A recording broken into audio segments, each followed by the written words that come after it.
Cauliflower 65 எப்படி செய்கிறதுன்னு பார்க்கலாம். காலிஃப்ளவர் பாருங்கள், சின்ன சின்ன பீசஸாக கட் பண்ணி எடுத்துருக்கேன்.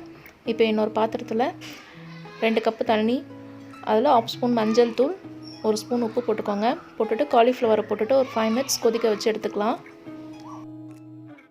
பாருங்கள், நல்லா கொதி வந்துச்சு.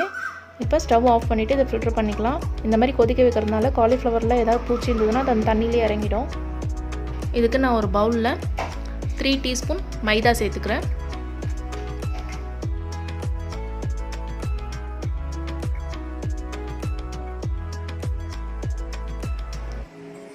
Four teaspoon cornflour,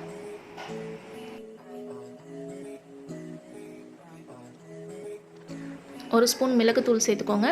pepper, 1 spoon red chilli powder, தேவையான அளவு சால்ட்,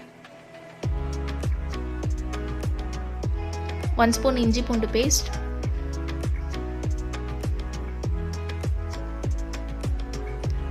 கொஞ்சமாக பொடியாக கட் பண்ண கொத்தமல்லி, பொடியாக கட் பண்ண கருவேப்பிலை,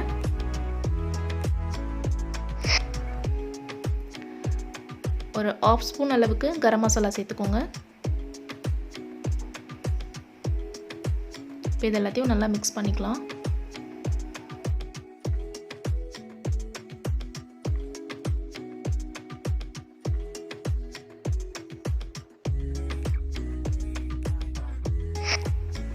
இப்போ காலிஃப்ளவர் பாருங்கள், இந்த மாதிரி நான் சின்ன சின்ன பீசஸாக கட் பண்ணி எடுத்துருக்கேன்.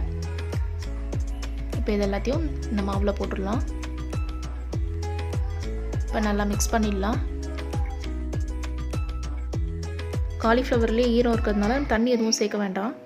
பாருங்கள், இந்த மாதிரி நல்லா மிக்ஸ் பண்ணி எடுத்து வச்சுக்கோங்க. இப்போ ஆயில் ஹீட் பண்ணி ஒன்றுனா நம்ம ஆயிலில் போட்டு எடுத்துடலாம்.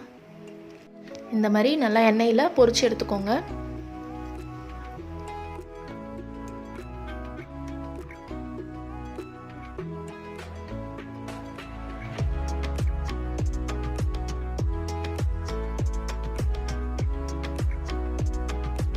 பாருங்கள், நல்லா ரோஸ்ட் ஆகிடுச்சு. இப்போ எடுத்துடலாம். இதை எடுத்துட்டு ஒரு 2 மினிட்ஸ் கழித்து நம்ம செகண்ட் டைம் இந்த ஆயிலே போட்டு நம்ம பொரிச்சு எடுத்துக்கலாம். அப்படி பொரிக்கும் போது காலிஃப்ளவர் அந்த மசாலா எல்லாமே நல்லா கிறிஸ்பியாக இருக்கும்.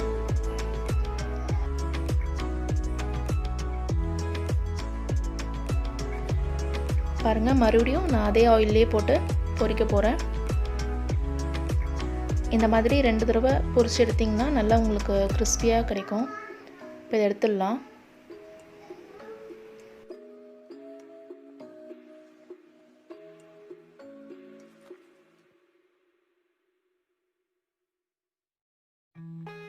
Cauliflower 65 ready. இந்த வீடியோ உங்களுக்கு பிடிச்சிருந்தா நம்ம சேனலை மறக்காமல் சப்ஸ்கிரைப் பண்ணிக்கோங்க. தேங்க்யூ.